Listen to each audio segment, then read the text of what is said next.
आज मीही विचारलं, कसं काय? रोजच्यासारखीच धावपळ होती. फायली, बैठक, फोन, नियोजन, अहवाल. प्रशासनाच्या गतीला शेवट नव्हता. पण मनात एक प्रश्न सतत थोठावत होता. आपण ज्या लोकांसाठी काम करतो, त्यांच्या आयुष्यात खरंच काय चाललंय? म्हणून ठरवलं, 2 दिवस कागदांच्या जगातून बाहेर पडायचं आणि माणसांच्या जगात जायचं. पुणे, संभाजीनगर, जळगाव, गावोगावी फिरत होतो. माझं गाव, आरोग्यसंपन्न गाव, या मोहिमेविषयी लोकांकडून जाणून घ्यायचं होतं. पण या प्रवासात एक वेगळीच गोष्ट माझी वाट पाहत होती. रस्त्याच्या कडेला काही लहान मुलं खेळताना दिसली. अंगावर धुळीचा थर, पायात चप्पल नाही, पण चेहऱ्यावर मात्र जग जिंकल्याचा आनंद. मी गाडी थांबवली.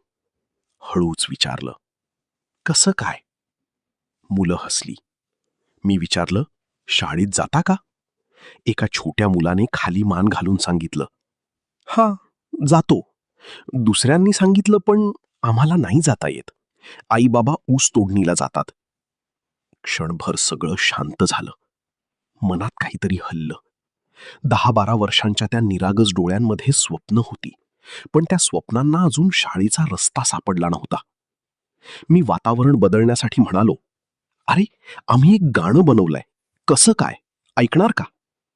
क्षणात मुलं म्हणाली, हो, आणि डान्सही करू. गाणं सुरू झालं आणि काही क्षणांपूर्वी जीवनाचे कठोर प्रश्न सांगणारी ती मुलं पुन्हा लहान झाली. मनसोक्त नाचू लागली, हसू लागली. मीही त्यांच्यात सामील झालो. खाऊ घेतला, मुलांना दिला. पण त्या दिवशी खरा प्रश्न बिस्किटांचा नव्हता. प्रश्न मनात अडकून राहिला. कसं काय?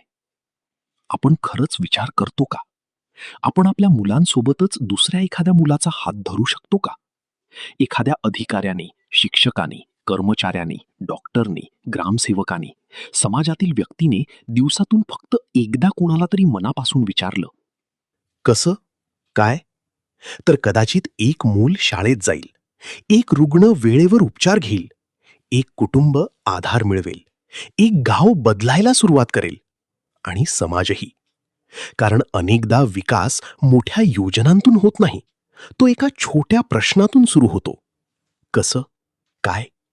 चला, आज आपणही कोणाला तरी विचारूया, कसं काय? कदाचित कोणीतरी आपल्या उत्तराची वाट पाहत असेल.